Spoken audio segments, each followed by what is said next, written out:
Buenos días, doctora. El tema que les vamos a hablar hoy es sobre la harina autoludable, pan, legislación, bollos, cholas y betunes. Quien les va a hablar ahorita es mi persona, Lady Yerchats. Componente y análisis de la harina autolodable. La harina autolodable es una mezcla lista para usar que contiene harina común, pero incorpora bicarbonato de sodio y un fosfato ácido. Estos dos ingredientes reaccionan juntos para producir dióxido de carbono, permitiendo que las masas aumenten sin agregar polvo de hornear adicional. En su origen de la harina, tenemos que generalmente proviene de trigo suave. Según el FSC de 1960, puede utilizarse cualquier tipo de harina si se describe adecuadamente. Siguiente. Requisitos normativos. La regulación más importante es el mínimo de CO2 disponible. Esto garantiza que la harina realmente pueda producir suficiente gas para que la masa cruzada crezca adecuadamente. El CO2 residual no tiene límite ya que no afecta su funcionalidad. En análisis de harina autoludable, estos parámetros que pueden observar aseguran la calidad y seguridad del producto, se analiza su estructura microscópica, la cantidad de gas que se puede liberar y la presencia de contaminantes. También se debe comprobar qué ácido se utilizó y en qué cantidad. Siguiente. El dióxido de carbono disponible. El CO2 disponible entre estas diferencias está el CO2 total de la harina y el CO2 residual después del proceso inicial. El dióxido de carbono disponible indica la verdadera capacidad de la harina para generar gas durante el horneado. Mientras más disponible sea, mayor será el poder ludante. La importancia del CO2 total y residual. ¿Por qué se mide? Este se mide permite conocer la calidad del agente eludante, asegura que la harina cumpla regulaciones y permite el comportamiento de la masa durante el horneado. Esta diferencia entre el CO2 total y residual determina cuánta capacidad real tiene la harina para hacer crecer la masa y esto es clave para obtener producto de buena textura y volumen. Gracias.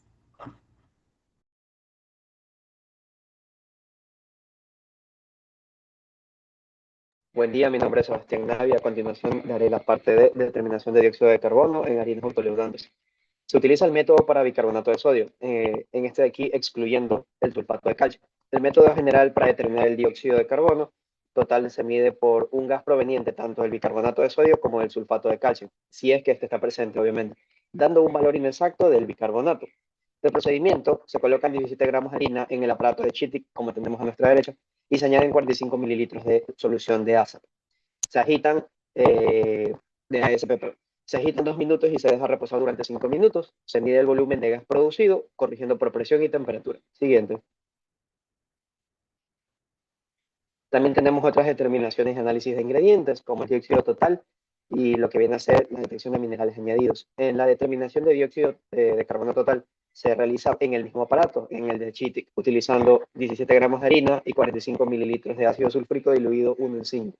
Este método mide el dióxido de carbono de todas las fuentes, tanto el bicarbonato y el sulfato de calcio. En lo que viene a ser la parte de detección de minerales añadidos, la separación es por medio de su densidad, utilizando un tetracloruro de carbono. En el procedimiento se deben mezclar 50 gramos de harina con 200 ml de tetracloruro de carbono. La harina flota debido a su densidad y los ingredientes minerales que se unen son los que se recolectan. Se evapora el líquido y el residuo se analiza cualitativamente. Esto de aquí permite analizar los ingredientes en su estado original sin interacciones, a diferencia del análisis de las cenizas. Muchas gracias. Mi nombre es Janine Laborde y yo voy a hablar acerca de la composición del pan. El pan se elabora a partir de una masa compuesta principalmente por harina de trigo o centeno, agua, levadura y grasas. Esta mezcla se fermenta y posteriormente se va a hornear. En la industria se utiliza principalmente dos métodos de producción: el proceso continuo de Chorleywood, el cual incorpora más agua, grasa y levadura, y presciende de la prefermentación, y usa un amasado mecánico intenso junto con oxidación rápida por ácido ascórbico. Y el segundo método es el proceso de desarrollo de masa activado.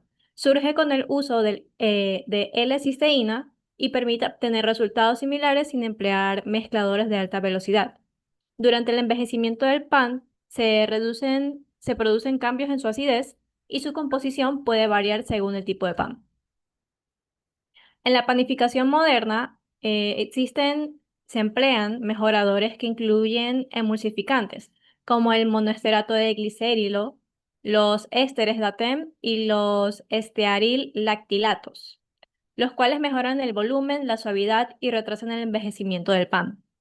Estos productos pueden acompañarse de oxidantes, levadura adicional, harina de soya, etc. Aunque la harina rara vez presenta problemas microbianos, algunos microorganismos pueden desarrollarse en el pan ya horneado, como el Bacillus subtilis, que puede generar el llamado pan chicloso, caracterizado por manchas amarillas, olor a fruta podrida y el migajón pegajoso. Otros agentes incluyen la Serratia marcescens, que produce el pan sangrante, y la Monilia cytophila, que es el responsable del hongo rojo del pan. Estas infecciones aparecen con mayor frecuencia en panes envueltos, almacenados y en ambientes cálidos y húmedos. Gracias. Mi nombre es Carla Mejía y hablaré acerca de la legislación del pan, la norma número 1304 de 1984. El pan blanco. Su base es la masa de harina de trigo, levadura y agua. Ingredientes permitidos en los que se encuentra una lista restringida, los cuales son sal, aceites, azúcar, leche, gluten, etc. En sus límites se encuentra que la harina de soya y arroz máximo debería estar en un 2% de combinada. Según la avena sería máximo 2% en total y en el almidón son 225 gramos por kilogramos de harina. Siguiente. El pan de centeno.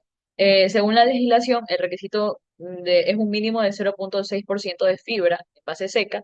Según la normativa, los ingredientes que tiene son del pan blanco, pero harina de soya permitida hasta un 5%.